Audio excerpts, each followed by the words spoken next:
जय हिंद दोस्तों, कैसे हैं आप लोग सभी। आई होप सभी अच्छे होंगे। आज हम लोग साइंस का सेट नंबर 63 को करेंगे। उससे पहले जो भी चैनल को सब्सक्राइब नहीं किए चैनल को सब्सक्राइब कर लें तथा अपने दोस्तों में भी शेयर कर दें। और इसका पीडीएफ हमारे Telegram channel knowledge world PDF पर अपलोड कर दिया गया है और टेलीग्राम चैनल का लिंक इस वीडियो की डिस्क्रिप्शन में दे दिया गया है। और जो भी पिछला वीडियो नहीं देखे हैं तो चैनल पर एक प्लेलिस्ट बना दिया गया है डेली साइंस प्रैक्टिस सेट के नाम पर। उस पर जाकर के आप जो है ना पूरा वीडियो को देख लें, ठीक है। और प्लेलिस्ट का लिंक इस वीडियो की डिस्क्रिप्शन में भी दे दिया गया है। चलिए आज के पहला प्रश्न को देखते हैं। पहला प्रश्न है कि परिवर्तनीयशील संयोजकता डैश दर्शाता है, यानी कि परिवर्तनीयशील संयोजकता, इसका संयोजकता क्या होगा, परिवर्तन होते रहता है, ठीक ना। तो परिवर्तनीयशील संयोजकता कौन दर्शाएगा। देखिए पीरियोडिक टेबल क्या है कि यहाँ देखिए एस ब्लॉक होता है, यहाँ पर पी ब्लॉक होता है, बीच में होता है डी ब्लॉक और नीचे में रहता है उसे कहते हैं एफ ब्लॉक, ठीक ना। तो देखिए डी ब्लॉक का जितना भी तत्व है ये सारा जो है ना आपको परिवर्तनीयशील संयोजकता दर्शाता है, ठीक। ये सारा परिवर्तनीयशील संयोजकता दर्शाता है और इसे ही हम क्या कहते हैं, संक्रमण तत्व भी कहते हैं, ठीक। तो इसका उत्तर क्या हो जाएगा, ऑप्शन नंबर बी हो जाएगा, संक्रमण तत्व। चलिए अगला प्रश्न है कि फास्फोरस के एक अणु में कितने संयोजक इलेक्ट्रॉन होते हैं, यानी कि फास्फोरस के एक परमाणु में कितने संयोजी इलेक्ट्रॉन होते हैं। देखिए फास्फोरस क्या होता है, आपको P15, ये देखिए फास्फोरस का परमाणु क्रमांक 15 है, तो इसका इलेक्ट्रॉनिक विन्यास निकालेंगे तो 2 8 2 10 5 15, यानी संयोजी इलेक्ट्रॉन क्या हो गया, 5 हो गया। देखिए संयोजी इलेक्ट्रॉन किसे कहते हैं, जो है ना बाह्यतम कक्षा का इलेक्ट्रॉन होता है उसे हम संयोजी इलेक्ट्रॉन कहते हैं, ठीक है। तो संयोजी इलेक्ट्रॉन इसका कितना हो गया, 5 हो गया। इसका उत्तर ऑप्शन नंबर डी हो गया। पूछता कोर इलेक्ट्रॉन कितना है, तो कोर इलेक्ट्रॉन 8 2 10 हो गया। चलिए अगला प्रश्न है कि परमाणुओं को प्राप्त ऊर्जा डैश कहते हैं, नहीं परमाणुओं से प्राप्त ऊर्जा जो होता है उसे हम क्या कहते हैं, ठीक ना। देखिए परमाणु से जो प्राप्त ऊर्जा होता है उसे हम रासायनिक ऊर्जा कहते हैं, ठीक है। इसका उत्तर क्या हो जाएगा, ऑप्शन नंबर बी हो जाएगा। लेकिन अगर पूछता रेडियो से क्रिया तत्व से प्राप्त ऊर्जा तब होता नाभिकीय ऊर्जा, ठीक। तो चलिए अगला प्रश्न है कि अल्फा बीटा तथा गामा किरणों की वेदन क्षमता का अवरोही क्रम, नहीं अवरोही क्रम यानी कि घटते क्रम, ठीक ना। तो घटते क्रम मतलब क्या हुआ, मतलब जिसका अधिक होगा उससे कम। तो देखिए सबसे ज़्यादा जो है वेदन क्षमता गामा का होता है, उससे कम होता है आपको बीटा का, और सबसे कम होता है आपको किसका, तो अल्फा का होता है, ठीक है। तो ये किस ऑप्शन में जाते हैं, यानी गामा बीटा अल्फा, तो ऑप्शन नंबर बी में दिया हुआ है। इसमें है कि निम्नलिखित में से कौन सा क्षार नहीं है, ठीक। देखिए ऑप्शन नंबर ए है कि NH4OH, देखिए हाँ ये क्षार है। सी है NaOH, ये भी क्षार है। KOH भी क्षार है, लेकिन जो C2H5 है ये क्षार नहीं है, ये क्या है आपको एल्कोहल है, ठीक ना। तो ये किसका फॉर्मूला आती है आपको, इथाइल एल्कोहल का, ठीक ना। इथाइल अल्कोहल और मिथाइल अल्कोहल का पूछेगा तो बोलिएगा आप CH3OH, ठीक। CH3OH मिथाइल अल्कोहल का फॉर्मूला है, यानी कि इसमें से कौन सा क्षार नहीं है, तो ये क्षार नहीं है, बी नंबर, क्योंकि ये क्या है एक प्रकार का एल्कोहल है, ठीक। चलिए अगला प्रश्न है कि तीन तत्व है XYZ के इलेक्ट्रॉनिक विन्यास क्रमशः 2 8 7, एक्स का हो गया 2 8 7, वाई का हो गया 2 8 2 और जेड का हो गया 2 8 8। तो तत्व जो है जेड डैश, यानी कि जेड क्या है, देखिए जेड के जो संयोजी इलेक्ट्रॉन क्या है, यानी कि बाह्यतम कक्षा में जो इलेक्ट्रॉन है 8 है, यानी क्या होगा इसका संयोजी इलेक्ट्रॉन कितना हो गया, 8 हो गया। तो जितना भी जो है आपको 18वां वर्ग है या निष्क्रिय गैस हम इसे कहते हैं, उसका जो है सारा का जो है ना आपको संयोजी इलेक्ट्रॉन कितना होता है, 8 होता है, ठीक ना। सिर्फ जो आपको हीलियम को छोड़ा करके, ठीक है, हीलियम को छोड़ करके जो है ना सारा का क्या होता है, अति होता है, तो बाह्यतम कक्षा में 8 इलेक्ट्रॉन होता है, ठीक है। लेकिन हीलियम में कितना होता है, 2 होता है, ठीक। तो इसका उत्तर क्या हो जाएगा, यानी कि जेड क्या है, यानी कि जेड एक क्या है, तो जेड एक क्या है, निष्क्रिय गैस है, तो इसका उत्तर ऑप्शन नंबर सी हो गया। चलिए अगला प्रश्न है कि शीतल पेय में शामिल होता है। देखिए शीतल पेय यानी कि ठंडा जल होता है, जैसे ठंडा उंडा स्प्राइट पीते हैं, तो उसमें क्या शामिल होता है। देखिए ठंडा में क्या होता है कि देखिए इसमें जो कार्बन डाइऑक्साइड मिला, देखिए कार्बन डाइऑक्साइड जब देखिए ये जल से भी क्रिया करता है, ये क्या बना लेता है आपको, तो कार्बोनिक एसिड बना लेता है, यानी कि H2CO3, यानी क्या हो गया इसमें क्या रहता है शीतल पेय में, तो कार्बोनिक एसिड रहता है, ठीक है। इसका उत्तर ऑप्शन नंबर ए हो जाएगा, यानी कार्बोनिक एसिड का फॉर्मूला क्या होता है आपको, H2CO3 होता है।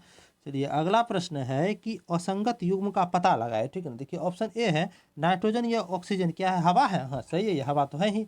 बी है कि सल्फर व फास्फोरस माचिस की तीली में, हाँ सल्फर और फास्फोरस माचिस की तीली में ही भरा जाता है, सही है। हाइड्रोजन व ऑक्सीजन किस में रहता है, पानी में, हाँ H2 होता है फार्मूला पानी का, तो क्या हुआ हाइड्रोजन ऑक्सीजन है ही। डी है कि मैग्नीशियम व रजत स्टेनलेस स्टील में, क्या मैग्नीशियम बारे में कहते हैं, देखिए रजत जो है, रजत क्या स्टेनलेस स्टील में रहता है, रजत यानी क्या हुआ चांदी, तो चांदी क्या रहता है स्टेनलेस स्टील में, नहीं चांदी स्टेनलेस स्टील में नहीं रहता है, जिसका उत्तर क्या हो जाएगा, ऑप्शन नंबर डी हो जाएगा, यही तो असंगत है। देखिए अगला प्रश्न है कि ऑक्टेट का न्यूलैंड सिद्धांत केवल डैश तक लागू होता है, यानी कि अष्टक नियम किसने दिया, तो न्यूलैंड ने दिया था, ठीक ना। ये कहाँ तक लागू होता है, देखिए अष्टक नियम क्या था कि जैसे जो पहला कोई तत्व है ना, तो इसका गुण जो है ना आपको 8वें तत्व के समान होना, ठीक है। ये जो है एक संगीत के सुर जो है आपको सा रे गा मा पाधा निशा पर जो है ना ये मतलब इस पर बैठाया गया था, ठीक है। कि पहले तत्व का गुण जो है ना 8वें तत्व के बराबर होता है और दूसरे तत्व का गुण किसके होगा तो 9वें तत्व के बराबर होगा। तीसरे गुण का कितना होगा तो 10वें तत्व के बराबर होगा। यानी कि ऐसे ही किया गया था, ठीक है। देखिए जब ये सिद्धांत जब बनाया गया था ये जो है ना आपको कैल्शियम तक ही लागू होता है, ठीक है। कैल्शियम 20 होता है, ठीक है। कैल्शियम तक ही लागू होता था और इसका अंत कहाँ पर हुआ था तो इसका अंत हुआ था आपको थोरियम पर, ठीक है। तो इसका उत्तर क्या हो जाएगा कि ऑक्टेट का न्यूटन सिद्धांत केवल डैश तक लागू होता है, तो किस तक लागू होता है तो कैल्शियम तक लागू होता है। इसका उत्तर ऑप्शन नंबर ए हो गया। चलिए अगला प्रश्न है कि केला किस विटामिन का एक अच्छा स्रोत है। कि केला में कौन सा विटामिन पाया जाता है। देखिए केला में जो है आपको विटामिन बी पाया जाता है, ठीक है। तो इसका उत्तर ऑप्शन नंबर डी हो जाएगा, ठीक है। विटामिन सी जो है सारे खट्टे पदार्थ में, खट्टे फल में जितना होता है सब में विटामिन सी पाया जाता है। ये हो गया आपको गाजर में। और डी जो है आपको सूर्य के प्रकाश से। डी किससे मिलता है तो सूर्य के प्रकाश से, ठीक। चलिए अगला प्रश्न है कि पाचन के दौरान पित्त की भूमिका क्या होती है। देखिए पाचन के दौरान जो है पित्त ये वसा का पायसीकरण करता है। यानी पायसीकरण मतलब क्या होता है, वसा का क्या होता है ये तोड़ता है, यानी कि टूटना। वसा का क्या होता है तोड़ता है, ठीक ना। इन वसा का ये पायसीकरण करेगा। इसका उत्तर ऑप्शन में बी हो गया। अगर पूछेगा कि पित्त जो है आपको कहाँ से स्रावित होती है तो पित्त जो है आपको लीवर से स्रावित होती है, ठीक ना। और जो है ये कहाँ पर मतलब ये कहाँ पर स्टोर होती है तो ये पित्ताशय में स्टोर होती है, ठीक ना। पित्ताशय में स्टोर होती है और जो है आप स्रावित कहाँ से होती है तो लीवर से होती है, ठीक। चलिए अगला प्रश्न है कि भोजन के पाचन की प्रक्रिया के दौरान होने वाले ऊर्जा परिवर्तन के प्रकार को बताएं। देखिए भोजन के जो पाचन होता है उसमें क्या होता है आपको रासायनिक ऊर्जा को उष्मा ऊर्जा में बदला जाता है, ठीक ना। तो रासायनिक ऊर्जा किस में बदला गया तो उष्मा ऊर्जा में। तो इसका उत्तर ऑप्शन नंबर ए हो गया। चलिए अगला प्रश्न है कि हीमोग्लोबिन डैश में नहीं पाया था। हीमोग्लोबिन जो है आपको डब्ल्यूबीसी में नहीं पाया जाता है, ठीक ना। आरबीसी में तो पाए ही जाते हैं, प्लेटलेट्स तो आरबीसी का ही भाग है तो इसमें ही पाया ही जाएगा। चलिए अगला प्रश्न है कि कांच की छड़ को जब सिल्क के कपड़ों में रगड़ा जाता है तब किस किस्म का विद्युत पैदा। देखिए कांच के छड़ जो होता है उसको जब सिल्क कपड़ा पर से रगड़ते हैं तो उसमें क्या होता है एक विद्युत पैदा होता है, ठीक है ना। जिस विद्युत को क्या कहते हैं हम एस्थेटिक विद्युत कहते हैं, ठीक है। तो इसका उत्तर क्या हो जाएगा ऑप्शन नंबर बी एस्थेटिक विद्युत हो गया।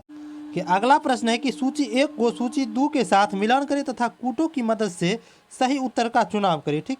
देखिए सूची 1 में जो है ए नंबर में दिया है ओम का नियम। देखिए ओम का नियम किसमें मिलेगा तो ओम का नियम देखिए ए का मिल जाएगा 3 यानी वोल्टेज और धारा से।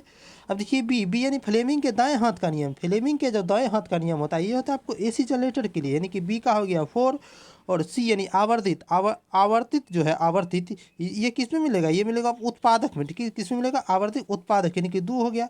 और कूलम्ब का नियम किस में मिल जाएगा तो 1 में मिल जाएगा। देखिए इसका उत्तर क्या हो गया तो हो गया आपको ए का 3, बी का हो गया आपको 4, बी का 4 और सी का हो गया 2 और डी का क्या हो गया कि डी का हो गया 1, ठीक। देखिए किसी भी ऑप्शन में नहीं दिया हुआ, ठीक नहीं। इसका आंसर जो आप सही कर लीजिए, ठीक। यही इसका सही मिलान होगा, ठीक। अगला प्रश्न है कि इलेक्ट्रिक प्रेशर यानी कि विद्युत दबाव किसके समान होता है। इलेक्ट्रिक प्रेशर जो होता है आपको ये विद्युत धारा के समान होता है, ठीक है। इलेक्ट्रिक प्रेशर किसके समान होता है विद्युत धारा के समान होता है। इसका उत्तर ऑप्शन नंबर ए हो गया। तो चलिए अगला प्रश्न है कि बादलों का रंग सफेद डैश के कारण होता है। देखिए बादलों का रंग जो है सफेद प्रकाश के प्रकीर्णन के कारण दिखता है, ठीक है। तो इसका उत्तर क्या हो जाएगा ऑप्शन नंबर डी हो जाएगा प्रकाश के प्रकीर्णन के कारण। चलिए अगला प्रश्न है कि तरंग का आयाम क्या होता है। देखिए किसी तरंग का आयाम क्या होता है किसी भी देखिए महत्तम विस्थापन को क्या कहते हैं तरंग का आयाम कहते हैं। ये देखिए महत्तम विस्थापन है, ठीक है। ये भी महत्तम विस्थापन है यानी इसको क्या कहेंगे हम तो आयाम कहते हैं। देखिए किस ऑप्शन में दिया है ऑप्शन नंबर देखिए बी में दिया हुआ है कि माध्यम के कणों द्वारा मध्य स्थान के, देखिए मध्य स्थान ये हो गया मध्य स्थान की किसी भी तरफ यानी इधर भी चाहे चाहे नीचे भी यानी कि किसी भी तरफ तय की गई अधिकतम दूरी को क्या कहते हैं आयाम कहते थे। इसका उत्तर ऑप्शन नंबर बी हो गया। चलिए अगला प्रश्न है कि उस वस्तु का द्रव्यमान क्या होगा जिसका भार जो है पृथ्वी पर 196 न्यूटन है, ठीक है। तो 196 न्यूटन हमको भार दे दिया यानी कि डब्लू का मान दे दिया गया है। तो डब्लू बराबर होता है आपको एम जी। यहाँ हमसे क्या पूछा है द्रव्यमान पूछा है तो एम बराबर क्या हो जाएगा डब्लू बाई जी हो जाएगा। तो डब्लू का मान कितना दिया हुआ 196 और जी का मान यहाँ रखेंगे। यहाँ क्वेश्चन में दे दिया 9.8 रखने के लिए तो 9.8 रखेंगे। देखिए जब इससे काटेंगे तो 2 बार में कट जाएगा यानी कितना हो गया ये हो गया आपको 20 यानी कि 20 kg इसका द्रव्यमान हो जाएगा, ठीक है। जो कि ऑप्शन नंबर बी में दिया हुआ है। चलिए अगला प्रश्न है कि न्यूटन के गति के नियम का प्रकाशन किस वर्ष हुआ था। देखिए न्यूटन का गति का नियम जो है इसका प्रकाशन 1687 ईस्वी में हुआ था, ठीक ना। तो एक प्रिंसिपिया नामक बुक था, ठीक। प्रिंसिपिया नामक बुक में जो है ना इसका प्रकाशन किया गया, ठीक ना। चलिए ये आज का अंतिम प्रश्न था। जो भी चैनल को सब्सक्राइब नहीं किया चैनल को सब्सक्राइब कर लें तथा अपने दोस्तों में भी शेयर कर दे। और इसका पीडीएफ हमारे Telegram channel knowledge world PDF पर अपलोड कर दिया गया है और टेलीग्राम चैनल का लिंक इस वीडियो के डिस्क्रिप्शन में तथा कमेंट बॉक्स में दे दिया गया है। चलिए वीडियो में अंत तक बने रहने के लिए धन्यवाद। मिलते हैं अगले वीडियो में।